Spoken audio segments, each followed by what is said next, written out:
If you're stuck in the world of golf clubs, stick around, you're in the right place. Now, if you're anything like me, you'll have quickly become overwhelmed with all the clubs that are available, their variants and what they're actually used for.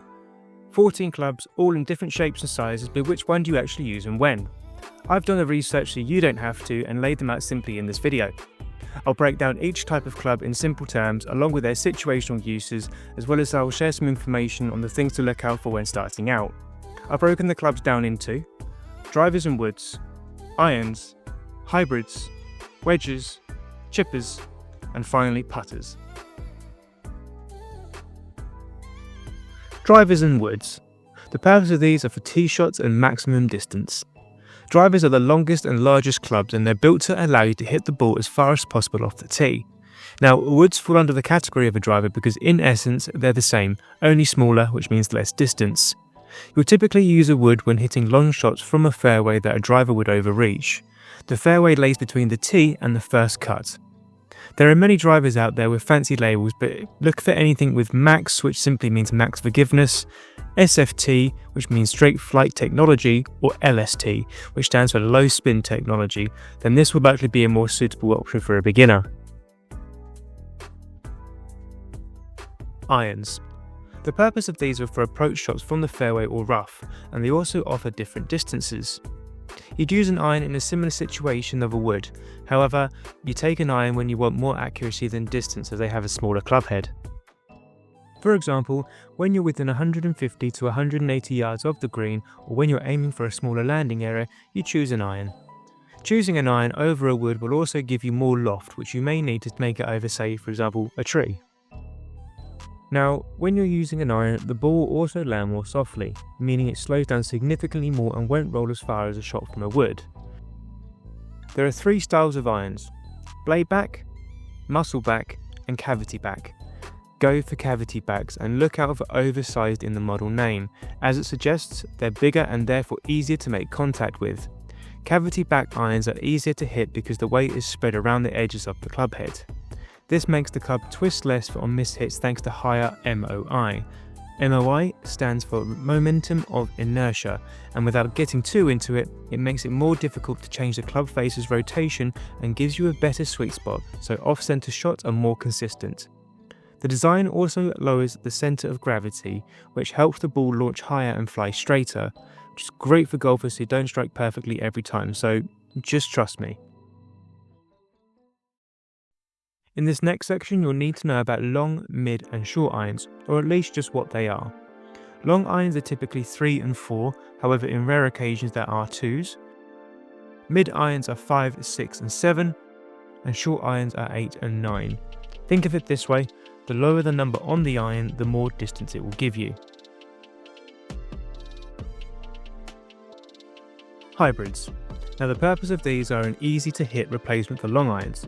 Hybrids are basically a mix between a wood and an iron. They're built to give you the distance of a wood, but with the control of an iron. Think of them as a rescue club when you're not confident with a long iron. You'll use a hybrid from the fairway or the rough, or even off the tee or on shorter holes. They're especially good for beginners because the club head is shaped to help lift the ball into the air more easily, even if you don't strike it perfectly. Much like drivers, brands sometimes throw rescue, utility, or max on the name to show that they're built for forgiveness and consistency, so if you're struggling with long irons, a hybrid will make your life a whole lot easier. Wedges. Now these are for short approach shots, high ball flight and control. Wedges are basically the highest lofted irons in your bag. Golfers call them wedges because the club face is angled so steeply it wedges under the ball. That steep angle makes the ball launch higher and land soft. You'll use wedges for things like pitching onto the green, chipping from just the fringe of the green, or escaping bunkers. They're all about height, spin, and stopping the ball quickly when it lands. There are a few different kinds. Pitching wedge for slightly longer shots, sand wedge for bunkers, there's a gap wedge, which simply fills the gap between a pitching and sand wedge, and a lob wedge for really high, short shots. Chippers.